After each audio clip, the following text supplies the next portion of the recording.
I'm Jeff Hunt. He's Bill Thorpe. It's Wednesday. It's halftime. We'll help you through.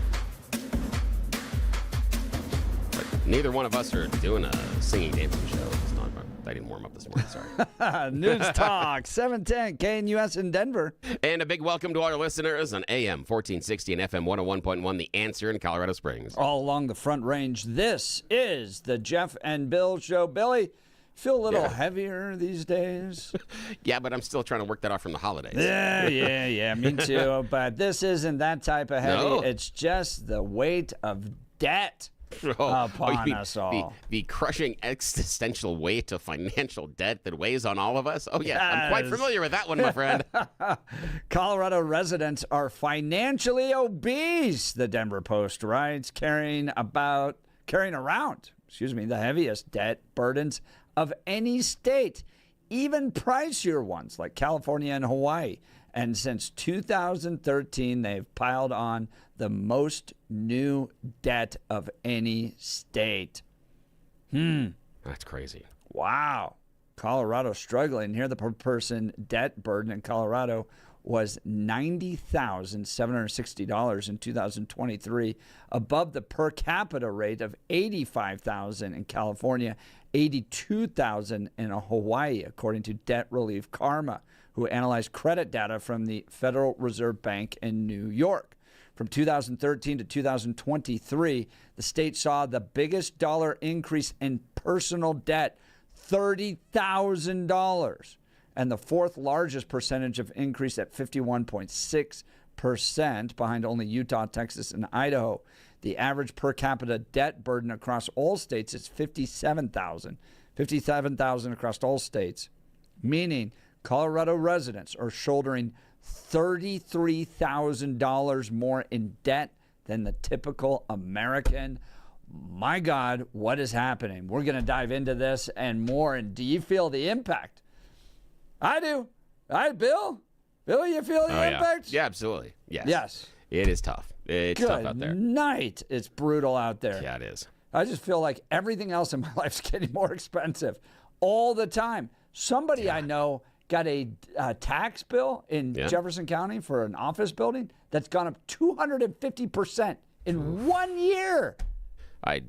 You know me, that, and our new listeners up in The Answer will get to know me a little bit better, that one of the games that I play is grocery store maximization. And so for me, the grocery store sales and stuff are somewhat of a challenge, as you bet I can't save a lot of money? Let me show you. And so I'm really particular and strategic about grocery store shopping. And just a couple of weeks ago, my wife and I looked back because one of the bills that we had popped both of our eyeballs, and we went back as we hang on to the budget year after year and looked at just a few years ago, and the percentage of increase that we were paying is ridiculous, absolutely ridiculous. And I'm not sitting here saying, Biden did this, Trump did this, etc. I'm talking about just the greater economics contained therein. Some of these things, the price rises are ridiculous. It's absolutely crazy. We'll get into this and more. We want to take your calls and texts. Do you feel like the debt burden's getting worse in Colorado? Here's the phone number, 303-696-1971. Text us on the Dan Caplis Law Text line, 720-819-5115. Now a treat for everyone, news and comment. Some spicy comment with Mr. Blake Olson. Blake Olson. Blake Olson, news and comment. Hey, good Wednesday morning, 27 and clear in Denver as you listen to Jeff and Billy, 26 in the Springs, expecting highs in the low 50s up and down the Front Range. News sponsored by Pastor Camp Heating and Air Conditioning at 303-777-1234 to learn more about special savings opportunities on Lennox equipment.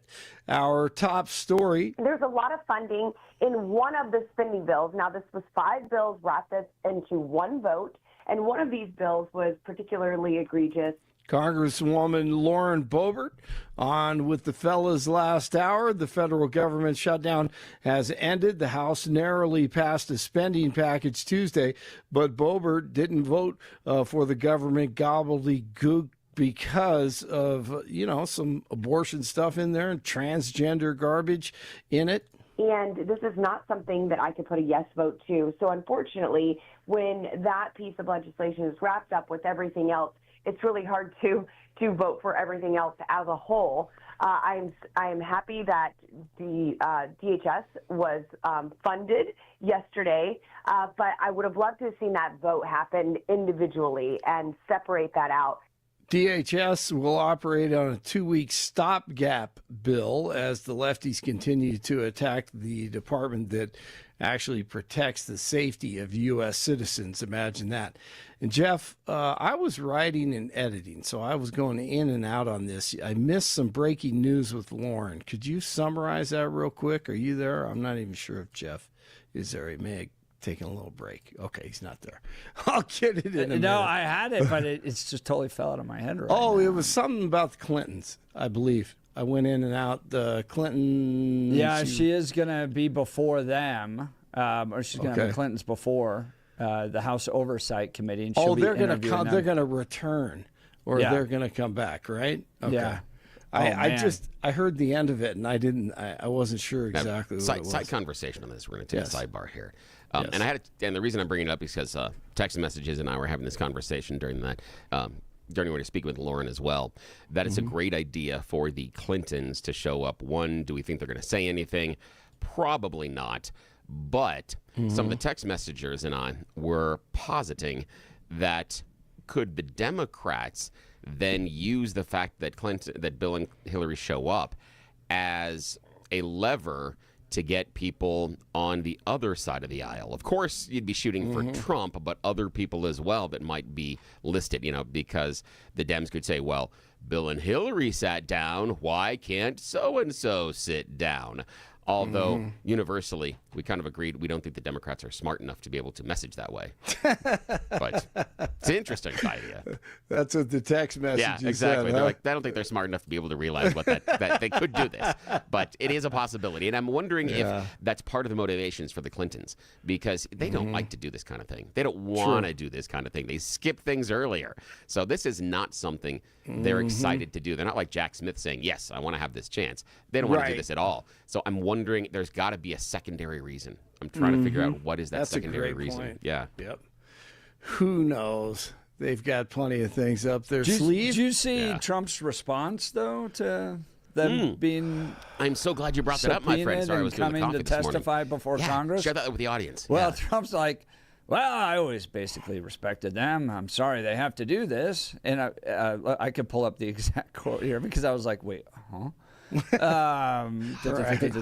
Retweeted it yesterday. Okay. I think it's a shame, Trump says, of the House bringing Bill and Hillary Clinton in to testify. I always liked him, Trump says of Bill Clinton. She's a very capable woman, Trump said of Hillary Clinton. I hate to see it in many ways, says Trump. And I'm sitting there going, wait, didn't we go from lock her up to she's a very capable woman? Yeah. I hate to see it in many ways. Wait, what? Yeah, Right. What? Who? Yeah. Yeah, my head exploded when I saw that as well. I mean, I'm still in the lock her up category. I think, I'm starting to believe they're all related, honestly. I just am.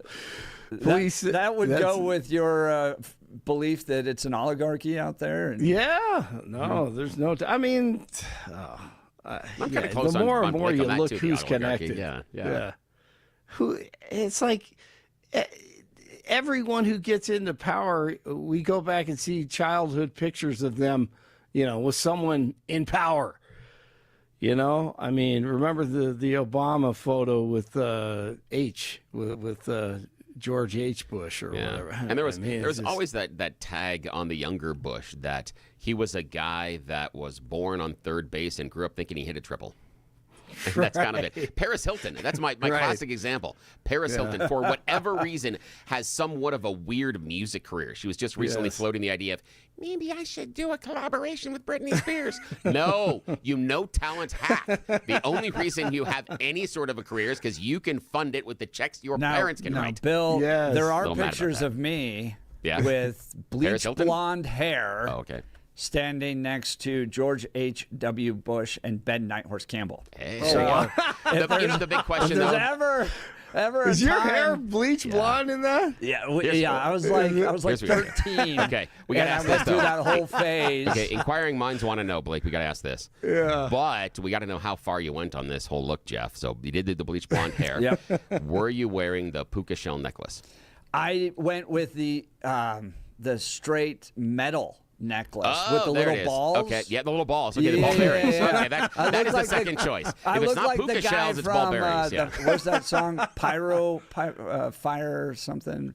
Pyromaniac or something. Pyromania is Def Leppard, but you may be looking at. You're probably thinking of. Well, it's not really that. Oh, yeah, that's Prodigy. I look like that's the Prodigy. Guy. Yeah, Prodigy. Yeah, I went for that look when I was 13. Oh, I got to share. Okay, and then I'm standing next to George H.W. Bush, which was great. This is the crazy thing that the friends of ours at the Colorado Springs and The Answer don't know this.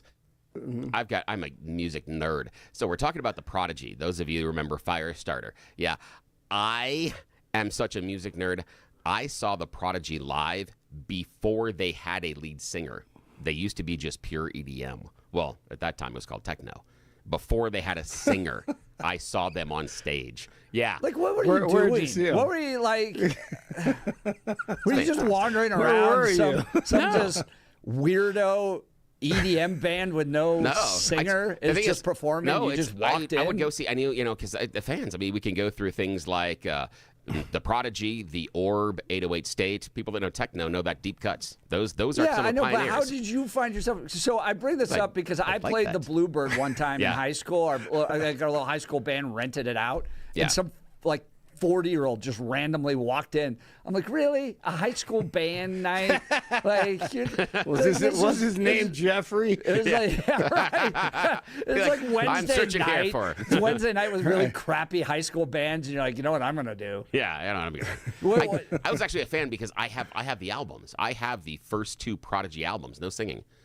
You haven't answered my question. How you found yourself in this concert, though? Because it was in all honesty, Westward. they used to, they have the concert lists, and so so they had all those things. So it is, shout out to Patty Calhoun who listens in the morning, editor at Westward. I was there. I was going through the back, and I'm like, huh?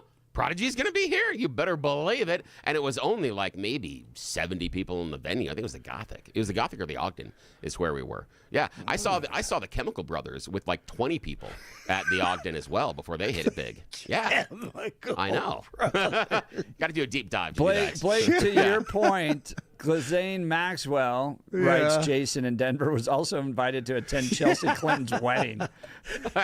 Right. Exactly. Right. It's all one big. There's a joke in there that we could make about Jazane Maxwell going to that party, but actually being able to write it off as a business expense. But we're not going to make that joke. Yeah, good point. That would be bad. That would be bad form, bad host. Good point.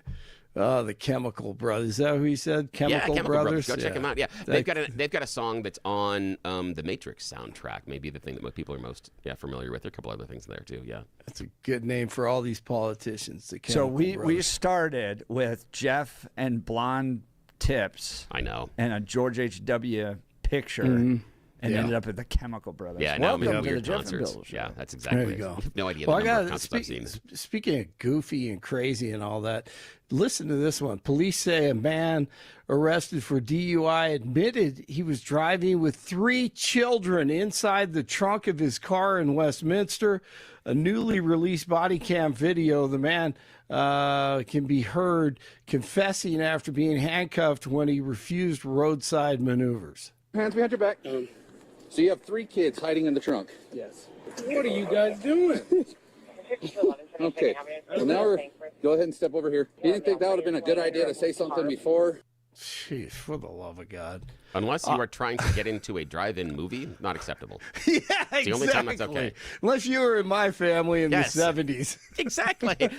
Yeah, you and I've been there. We both been the trunk kid. You guys get in the Absolutely. trunk. Yes. Yes. And as soon as they close it, you go, I really hope they remember me.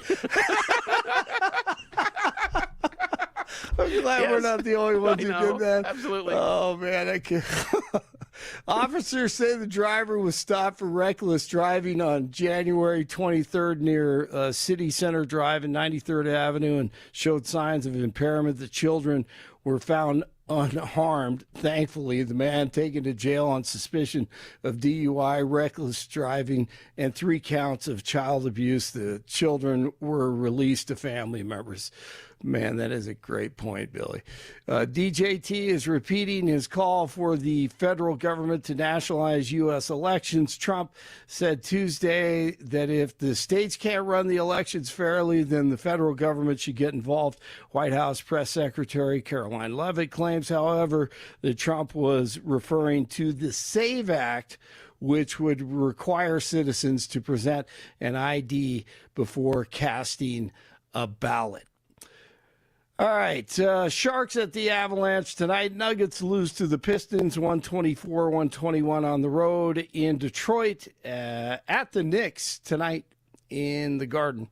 25 in the Springs, 26 in Denver. You're waking up with Jeff and Bill. Blake Olson, News Talk 710 KNUS. Good morning, folks, and a very good Wednesday to everyone. Your KNUS forecast calls for cool and dry, pleasant wintertime and early February weather conditions here today on the backside of yesterday's small weather system. Going to be looking at clear to mostly clear skies and temperature readings running several degrees above average. High pressure going to expand across the western United States then over the next several days and start to shift eastward. And this is going to keep ourselves all across the Front Range and central Colorado in a very mild, a well above average temperature pattern and also a dry temperature pattern. Highs today near 50 for the Denver metro area and Colorado Springs. Nighttime lows in the upper 20s and lower 30s. Middle to a few upper 60s for highs then for the metro area as we work our way into Thursday, Friday, and this weekend with low 60s for the Colorado Springs area. Nighttime lows low to mid 30s. I'm meteorologist Mark Huer in the 710 KNUS Weather Center.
News Talk 710 KNUS in Denver.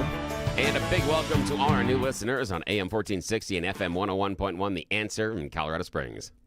Along the Front Range, this is the Jeff and Bill Show. We're talking a headline from the Denver Post. Coloradans carry heavy debt loads, and it isn't financially healthy. In fact, we carry the heaviest debt burden of any state, even pricier ones like California and Hawaii. The per-person debt burden in Colorado, $90,000. Oh, the average, $57,000 across the country. That means that we are $33,133 more in debt than the typical American. That is a per capita number that includes retirees who've paid off their mortgages, households that pay off the credit cards each month, and individuals driving a beater car they paid for years ago in cash. The actual debt burden is much higher for many individuals in the state. On the plus side, the Denver Post writes, Colorado residents earn some of the highest incomes in the country. Okay. Most of the people in my life are struggling. Maybe there's some folks out there that do that. The population has a high share of college graduates, and credit scores remain above average. Coloradans have a decent metabolism for handling debt, and creditors are more than happy to hand out high-calorie loans. But that doesn't mean residents and the larger state economy don't face long-term risks, said a professor at the College for Financial Planning in Denver. The three greatest obstacles to building wealth are debt, inflation, and taxes. Broadly speaking, there are two types of people in the economy, those who pay interest and those who collect it. I like that. At present, Coloradans are a group that appears to be on the wrong side of that divide. He said, excessive debt undermines long-term wealth accumulation and retirement preparedness. Over time, many households may find they haven't saved enough to support their golden years. And those heavy debt burdens leave Coloradans more vulnerable to economic shocks, especially if unemployment surges or if there is a housing downturn, which I'm being told is coming. Do you see, by the way, Bill, that the vacancy rate of apartments in Denver is at a 16-year high? Yeah, that would make sense. And you have people moving out. And so I think you're going to watch the prices drop, which on one hand can be good. High debt burdens also raise the likelihood of slower future economic growth as households divert income towards debt service rather than consumption or investment. Growth driven primarily by expanding credit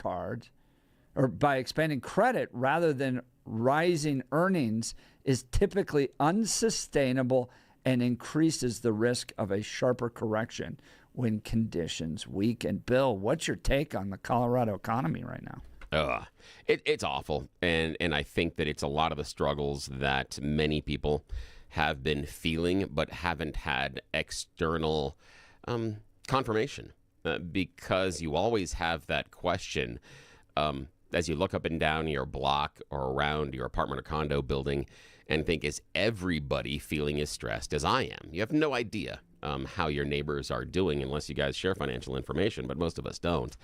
And so you kind of figure many times that, am I the one that is working so hard and feeling that I'm gaining so little? But this confirms that, yes, you're just like everybody else up and down that block, up and down that hallway inside of your building, that we are all struggling. And this is going to be difficult. Not many people are going to like this, but I point back to, more than 25 years now of us changing some of the fundamental structure inside of the economy, that we have decided to pick winners and losers. And we've decided that there are going to be a few great big winners. And the rest of us, good luck. Hope it works out for you. Get your bootstraps ready. And I have seen that divergence in our economy and our social situations. And I think this is the fruit of that labor. At some point in the late 90s, we decided that there were certain economic principles that no longer held true, and that changed laws, changed compensation, changed a whole bunch of things. And here we are. This is something that, looking back 25 years ago, was absolutely predictable, in my opinion. Love to hear from you as to how you think the economy in Colorado is going.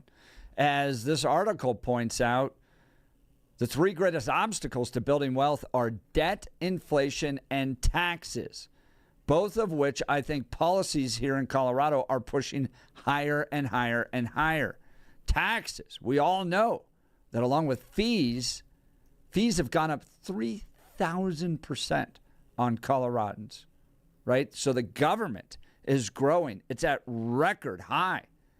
That contributes to inflation. We have debt problems. Colorado is in a very bad position right now. One of the direct ways they could get engaged and free up capital is by leaving it with people. And you see that attack on Tabor, where it wants to be centralized with government, which is the least efficient, most wasteful, doesn't deliver. That's where they're pushing your money right now. So I think it's contributing to these problems. I think things are going to get worse for Colorado, and you're going to see producers, people that build businesses, leaving the state like they're leaving California and New York and heading to greener pastures.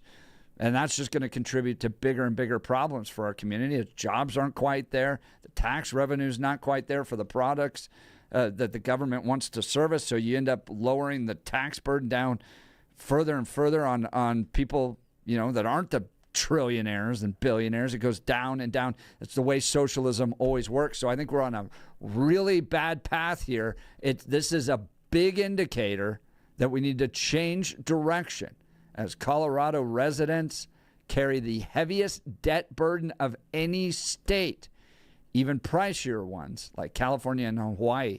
And since 2003, we have piled on the most new debt of any state. There should be a wake-up call to Coloradans. Give us a call and join the conversation. 303-696-1971. Text us on the Dan Caplis Law Text line, 720-819-5115. Text messages hot on this one, like Cap Hill Phil's. But did they adjust the debt for altitude? I love that.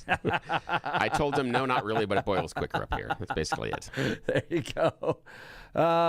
Would love to hear from you. 303-696-1971. Text us on the Dan Caplis Law Text line, 720-819-5115. All right, let's talk faith, family, and freedom.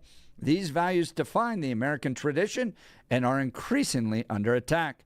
The Centennial Institute at Colorado Christian University is dedicated to remaining a committed voice for Christian conservative principles.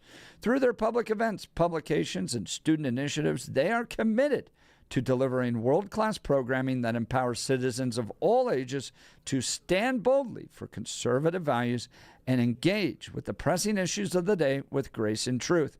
The need to promote principled conservatism and train the next generation of conservative leaders to speak with moral clarity and conviction is more urgent than ever. Join the Centennial Institute at Colorado Christian University in their work to recommit the culture to faith, family, freedom, and the future. Learn more at centennial.ccu.edu. That's centennial.ccu.edu. All right, more of the Jeff and Bill Show coming up. News Talk 710, KNUS in Denver. And now on AM 1460 and FM 101.1, The Answer in Colorado Springs. All along the Front Range, this is the Jeff and Bill Show.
Welcome back to the Jeff and Bill Show. We're talking this headline from the Denver Post. Coloradans carry heavy debt loads. It's not financially healthy, they write.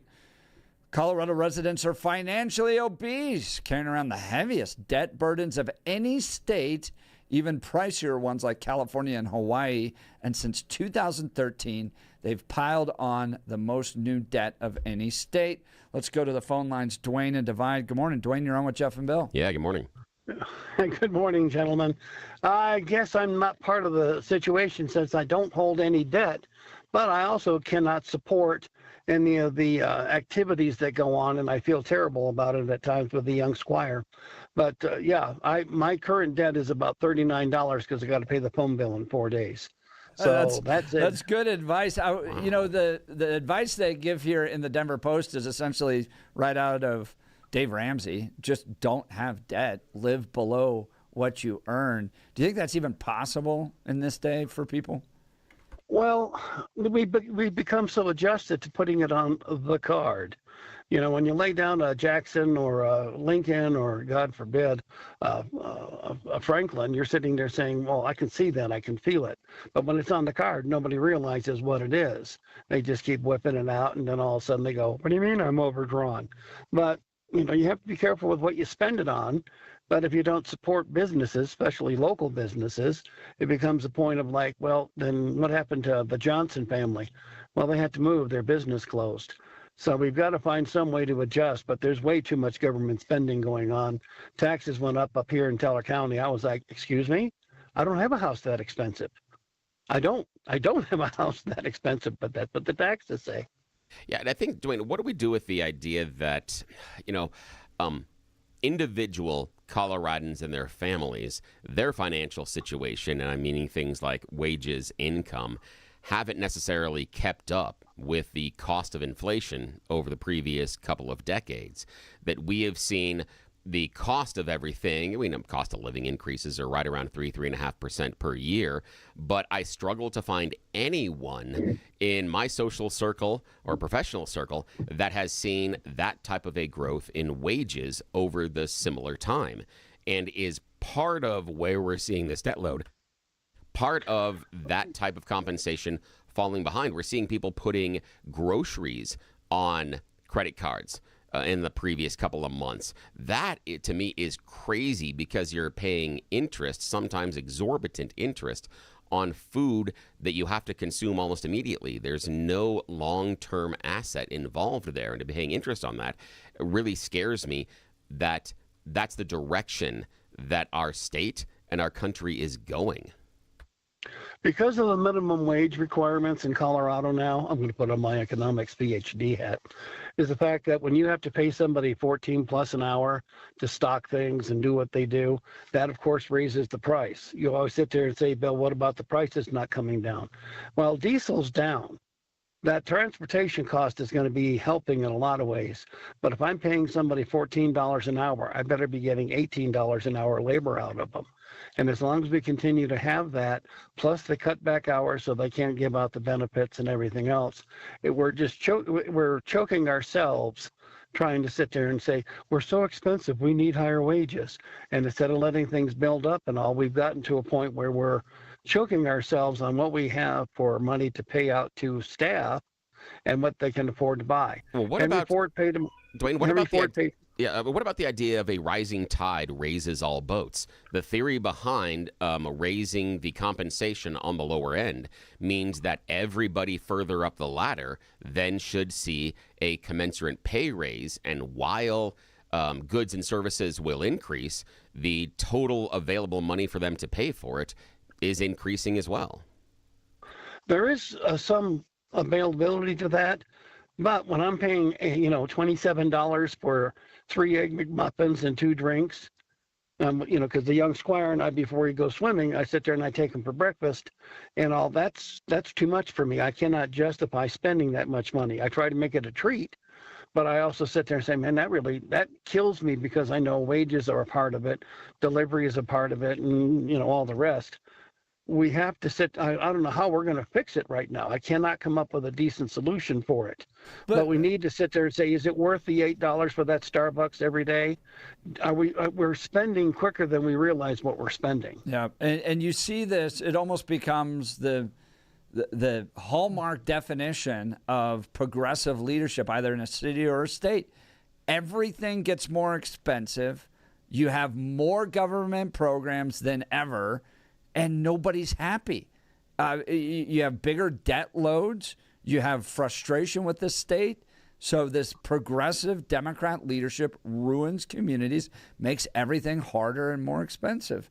Dwayne, I appreciate the call. Thanks so much. That's Dwayne Thanks for the call. from Divide. All right, let's talk to the Ashbaugh Center for Therapy. If pain's slowing you down, you deserve care that's focused on you, not a crowded physical therapy clinic where you bounce around between clinicians.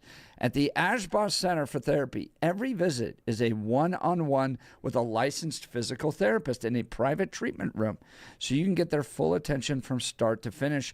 The barriers that are keeping you from seeking help from chronic back pain, joint stiffness, or recovering from surgery are erased at Ashbaugh Center for Therapy because they do things differently. Your care starts with a conversation, not exercises. In fact, a hands-on manual therapy approach is a key importance in their services. Bill, tell them more. Yeah, and as Jeff was saying, there's probably somebody in your social circle, maybe yourself, that's been dealing with that chronic back pain. You're dealing with joint stiffness. Maybe you're recovering from surgery. Whatever it is, you just don't feel as young and as nimble as you did. And you got that little hiccup where it's like, oh, if I turn or I do that, I can't anymore, and it pinches and it hurts. That is the perfect time to hang out with our friends at Ashbaugh Center for Therapy because they want to talk to you. It's a personal conversation about what hurts and how they're going to get you better. It's not a matter of here's 10 exercises, take this ball and this thingy in the corner, and I'll come back here in 10 minutes. They work with you one-on-one in a private treatment room. You're not doing this in some sort of big gym setting where you're looking over there going, I think my technique's a little bit better than that one over there. No, and you don't feel embarrassed thinking that you're running through something like the Underwear Olympics you're trying out for the NFL at the Combine. You're not doing that either. This is a private, personal approach. They've done the math. Those other places, they run you through like a conveyor belt because they have to do it based on volume. Ashbaugh does it differently. They know they can make the money by focusing on the patient and making sure the patient recovers. One of the coolest things at Ashbaugh Center for Therapy is they proudly accept Medicare along with most other insurances. So this is absolutely affordable and will fit into your lifestyle. No rushing, no distractions, just the personalized care you've been looking for so that you or someone you love can stay independent and active. Get rid of those aches and pains. You don't need to be dealing with them. We got the solution. Ashbaugh Center for Therapy. 303-756-3388. 303-756-3388. Call them today or visit ashbaughpt.com to schedule your evaluation. That's ashbaughpt.com. All right, let's go back to the phone lines. Ron in Denver. Good morning, Ron. You're on with Jeff and Bill. Yeah, good morning. Good morning, gentlemen. Hey, the first thing that jumps to my mind that just massacres my budget on a weekly basis, start with affordable health care. My health insurance has gone up on average 22% over the last 6 years. That's just health insurance, and that's not my wages. Then once I get to the doctor, I've got to pay more in a deductible to see the doctor, and I also have to pay more per visit for things like lab works and stuff. So that's one area that's kind of gone crazy. My car insurance went up 42%. I asked why, because I hadn't had any tickets, nothing. Well, it's the area you live in and your car might be stolen. What? Yeah, that doesn't have risk. Anything to do with me. I can't move. It's the city and county of Denver that's slowly screwing it up. And every morning when I drive by the gas station, there might be a 10-cent, a 2-cent fluctuation, or it might be 50 cents a gallon, up or down. My wife and I are partway through the Dave Ramsey program. I tell you, one thing I have to quit doing is going out, for a McDonald's lunch. Used to be $20 and I'd have some change in my pocket. Now it's $30 and I go home hungry. It's all those little, kind of like the water making a new, bigger canyon, drip by drip. And we're looking at moving out of Denver just because the cost of living the day-to-day cost fluctuates a lot. In Denver County specifically, hell, we had to start paying for our trash pickup now. Yeah. Oh, but wait, that's not reliable because the mayor laid people off, and I make too much money at my job that I've got to go to 6 days a week. I don't qualify for any of that free housing. Now, that's what's Ron, frustrating me the most. This is what I'm hearing from you, and I hear this from a lot of my friends in my social circle, and I feel it as well, that in many ways, over a number of years, you have been paddling as hard as you can to get up the river, but the current keeps increasing. That it doesn't matter how much time you spend paddling in that boat, you're always going to lose ground. And we've heard from the kids of our generation, Jeff and I, that they are the first generation that is expected to not exceed their parents. In fact, there are some people inside of Gen X, and myself, I'm a Gen Xer, that we're talked about. We may be the very first generation to not be able to exceed the living standards of our parents, which was something that was accepted in America. What do you think at the core, and Ron, if we talked about it, what do you think at the core has been the change to where our economic and financial system is now not lifting the subsequent generations higher into higher success and a greater living standard? What have we done? Those of us that are close to retirement, we're too damn stupid to tell our kids no and mean it. Ooh, interesting. What do you mean by that? You start just a few generations back with the Barney generation. You're okay, I'm okay. You don't want to go to work? Okay, son, sit on the couch and I'll take care of you. Well, now that kind of bit me on the back pocket because I can't afford him and his kids. Now what? We didn't say no. The the mayor wants to open more affordable housing. I've got a niece on SSI that can't afford the new apartments that replace the old projects. So now she's got to rely on living with family members. You just got to say no. We can't afford another, it just blows my mind. We've got so many homeless people. Now, why not get them a job with the city, tell them to pick up trash, clean, find a place to live? That type of work programs, I think have some merit. The idea of getting them into sobriety, mental health, and work programs are good. Now, Ron, I like the idea of parents not saying no. Now, this I'm giving voice to my buddy across the glass here, Jeff. And what about the leadership both in the state, and I'm also talking national, both parties, not being able to say no? Where I'm going with that is the budgets always seem to increase. There always seem to be more things to pay for. One of the biggest glitches I have right now with the state of Colorado and our budget is we are $1 billion in debt, yet we're still floating funding for some of these pet projects of building a facility here, building something there, when we can't pay for the ground level basics to run the facilities in Colorado. We're trying to expand and spend more. What do we do about that inside the government? We as a group have to stand up and say more loudly and more clearly, Mayor, no, cut costs before you charge me anymore.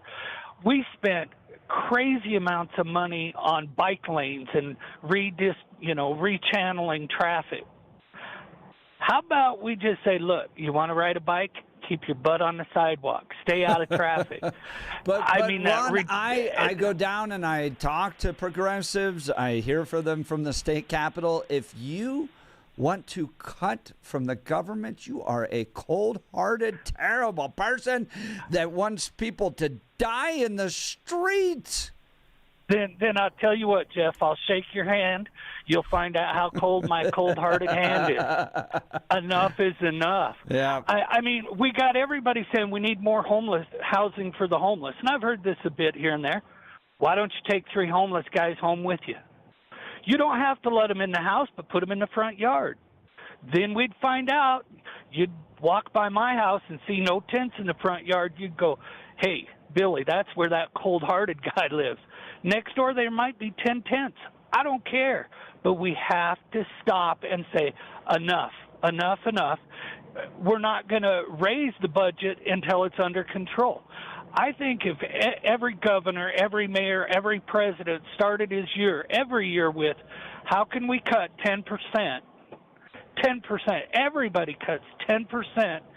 And then we get the budget under control, then we can really evaluate, kind of on the guidelines of Doge. Now that we've got some surplus money, maybe we can give more housing. Maybe we can put flowers back in the parks of Denver. I just recently heard we've got the largest park system in the United States. Well, that's all good and well if it's just grass and dirt. You know, that's not very attractive. The mayor cut the flower budget, but he's letting the homeless live on the street, making it look like a trash dump. Yep. Ron, Denver, Ron, I appreciate the it. call. Thanks so much. Ron's line will be open, 303-696-1971. Let's talk Dan Caplis with Dan Caplis Law. Dan suggests you should choose a lawyer who shares your values because who you choose to represent you in an injury case says a lot about you to everyone involved in the case. Dan Caplis, the son of a police officer and a former seminarian who's dedicated the last 40 years of his life to helping people who've been hurt in serious motor vehicle crashes. Dan is believed to be the only lawyer in Colorado history to win 5 straight multi-million-dollar verdicts in Colorado crash cases. Dan is also believed to have won the largest truck crash verdict in Colorado state history. Dan Caplis Law, the official law firm partner of the Denver Nuggets and the Colorado Avalanche. Dan Caplis Law is a serious firm for serious cases. Dan accepts righteous injury cases on a percentage fee basis so that he can represent good people from all walks of life without regard to ability to pay. So if you need Dan's help, give him a call. Here's the phone number, 303-770-5551, 303-770-5551, or hit dancaplisLaw.com. That's Dan, CAPLIS Law.com. We'll continue with your phone calls and texts. More of the Jeff and Bill Show coming up. News Talk 710, KNUS in Denver. And now on AM 1460 and FM 101.1, The Answer in Colorado Springs. All along the Front Range, this is the Jeff and Bill Show.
News Talk 710 KNUS in Denver. Yes, and a big welcome to our listeners in AM 1460, FM 101.1 land. It is The Answer in Colorado Springs joining us this morning. All along the Front Range, this is the Jeff and Bill Show, the hottest show, the fastest growing show, now syndicated around the state of Colorado, the two biggest cities, Denver, Colorado Springs. So glad to have you here. And most importantly, we want you to be part of the conversation. Yes. This isn't just us talking to each other, not a monologue, not responding to voicemails like some of the other shows. You get to join in. Give us a call, 303-696-1971. Text us on the Dan Caplis Law text line at 720-819-5115. Here's the problem. Coloradans are carrying heavy debt loads. It's not financially healthy. It's the worst in the country. The per-person debt burden in Colorado, $90,000. That's $33,133 more in debt than the typical American. Since 2013, we have piled on the most new debt of any state. Let's go to the phone lines. Michael in Denver. Good morning, Michael. You're on with Jeff and Bill. Morning. Good morning. How are you guys? Bill, Good. I promise to be nice to you today. Okay? That's okay. Anyway, the reason why I called is to talk about how we're addicted to debt. This country is just drug addictly addicted to debt. The credit cards. Back in the old days, I remember my mother and father, when they wanted to buy something, they did something called you paid for it layaway. You paid for it and then go picked up the couch. If you needed to go borrow money, you went to Uncle Louie for $100 or $10. And now with credit cards, and it's so easy to go into debt, and it's dude, just terrible. I saw that you can get a debt load or a line of credit to buy like a delivery food, like from Wild Wings or whatever. Like you can take out a loan to get wings. What? I mean, there's so many things that have happened between now and the old days. Let's say, you know, there was home canning. People did all that home gardening. Because they had to live within their means. They couldn't go borrow, and it's a huge problem. And I think it's our Armageddon, really. I'm sorry to say that. I appreciate that, Michael. We've got to run. Right. Yeah, I think you're right. I think when the government runs such a high debt and there's no consequences, shouldn't matter to us. There are consequences. All right, more of the Jeff and Bill Show coming up. News Talk 710, KNUS in Denver. And now on AM 1460, FM 101.1, The Answer in Colorado Springs, all on the Front Range. This is the Jeff and Bill Show.